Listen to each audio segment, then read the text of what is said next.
প্রস্তুতি চলতেছে আমাদের জন্য। রমজান উপলক্ষে উর্দু জগতে প্রস্তুতি চলতেছে। জান্নাতকে সুসজ্জিত করা হয়েছে এই রমজান মাসের জন্য। হুরুল ইমানকে সুসজ্জিত করা হয়েছে এই রমজান মাসের জন্য। জান্নাতের দরজা খুলে দেওয়া হবে, রহমতের দরজা খুলে দেওয়া হবে, জাহান্নামের দরজা বন্ধ করে দেওয়া হবে।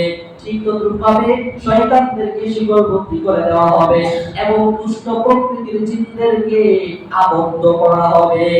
হাদিসের মধ্যে রাসূল সাল্লাল্লাহু আলাইহি ওয়াসাল্লাম বলেন, ইদা কানা আউয়াল লাইলাতিন মিন শাহরি রমাদান, যখন রমজান মাসের প্রথম রজনীটা আসে, ফুতিহাত আবওয়াবুল জান্নাহ, তখন জান্নাতের দরজাগুলোকে খুলে দেওয়া হয়, ওয়া উগলিকাত আবওয়াবুন নার, এবং জাহান্নামের দরজাগুলোকে বন্ধ করে দেওয়া হয়, ওয়া সুফিদাতিশ শায়াতিন ওয়া মারাদাতুল জিন, এবং শয়তান ও দুষ্ট প্রকৃতির জিনদেরকে আবদ্ধ করে রাখা হয়।